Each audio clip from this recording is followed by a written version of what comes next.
सीमा हैदर के पाकिस्तानी पति गुलाम हैदर ने उसकी मुसीबतों को बढ़ा दिया है। अभी हाल ही में गुलाम हैदर ने अपने वकील के जरिए सीमा और सचिन पर एफआईआर करने की अर्जी दी थी। वहीं पर सीमा के वकील एपी सिंह की प्रतिक्रिया भी सामने आई है। उनका कहना है कि गुलाम सीमा पर केस नहीं कर सकता है। इस रिपोर्ट में देखिए पूरी खबर।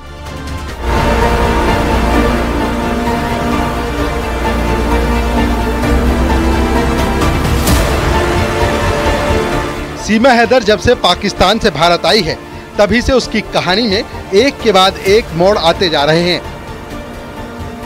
उसके नाम का तूफान है कि थमने का नाम नहीं ले रहा।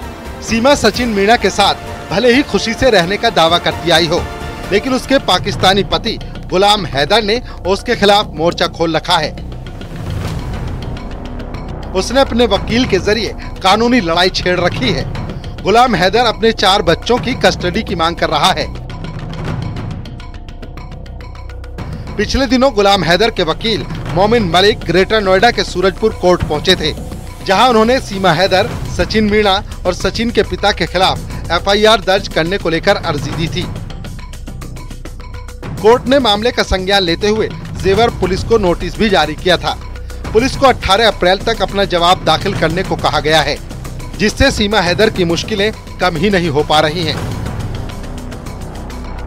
अब सीमा के वकील एपी सिंह का पक्ष सामने आया है। एपी सिंह का कहना है कि गुलाम हैदर सीमा पर केस ही नहीं कर सकता।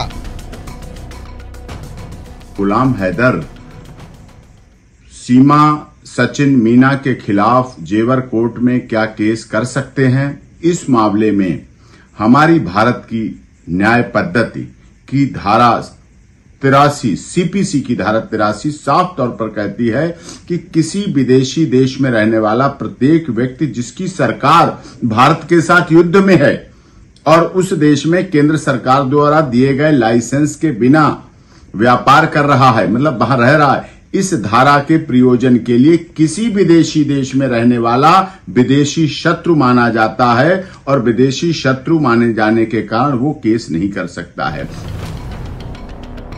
एपी सिंह का यह भी कहना है कि गुलाम हैदर सीमा और सचिन को डराने की कोशिश कर रहा है और यही उसका एकमात्र मकसद दिखाई दे रहा है।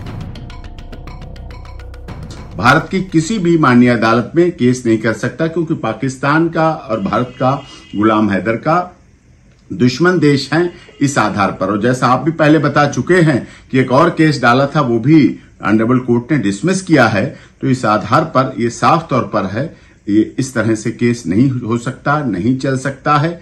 और ये हमारी सीपीसी इस मामले में बहुत क्लियर है। ये केवल हैरेसमेंट है, ये केवल थ्रेट है, ये केवल धमकी है जो सीमा सचिन मीणा सही ढंग से रह रहे हैं। उनको हर समय पहले भी यही होता रहा है। लगातार उनको उस तरह से उनके जीवन को, उनके बच्चों के लिए खतरा है और उनको थ्रेट लगातार इस तरह से लीगल थ्रेट भी दी जा रही है। गुलाम हैदर के मुताबिक सीमा ने उससे धोखाधड़ी की है। वो पाकिस्तान से लगातार वीडियो वायरल कर रहा है, जिसमें वो अपने लिए इंसाफ की मांग करता आया है। सीमा और सचिन की शादी पर तो वो पहले ही आपत्ति जता चुका है। गुलाम हैदर का केस हरियाणा के पानीपत के मोमिन मलिक लड़ रहे हैं। इससे पहले भी गुलाम के वकील गौतम बुद्ध नगर के डीएम और पुलिस अधीक्षक को शिकायत पत्र लिख चुके हैं। वहीं सीमा के वकील एपी सिंह को अदालत में सुनवाई के दौरान मुलाकात पर भी रोक लगाने की अपील की गई थी। गुलाम हैदर के मुताबिक सीमा अभी भी उसकी पत्नी है, क्योंकि अभी तक दोनों का तलाक ही नहीं हुआ है। ऐसे में दूसरी शादी कैसे कर सकती है? इतना ही नहीं, गिरफ्तारी के वक्त सीमा हैदर के कब्जे से उसके जो 2 पासपोर्ट मिले, उन पर उसके पति का नाम गुलाम हैदर का है। इसके अलावा जो दूसरे भी कागजात मिले हैं, उनमें भी गुलाम का नाम ही दर्ज है। हमने आगे का कदम बढ़ाते हुए 156(3) सीआरपीसी के तहत हमने ऑनरेबल कोर्ट में मुकदमा दर्ज करने के लिए कंप्लेंट दी थी आज।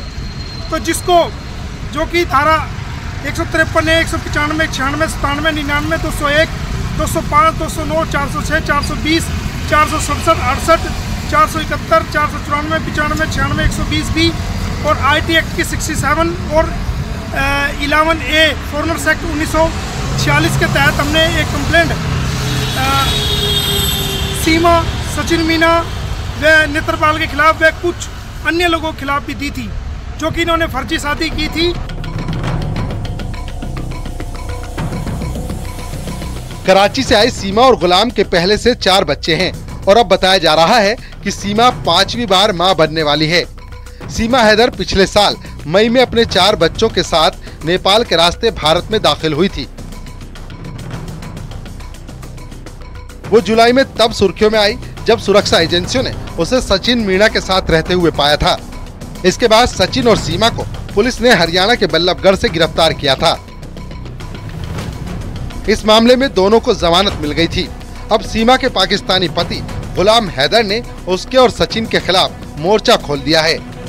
अभी इस कहानी में कई और ट्विस्ट आना बाकी हैं। नोएडा से न्यूज़ 18 के लिए हिमांशु शुक्ला की रिपोर्ट।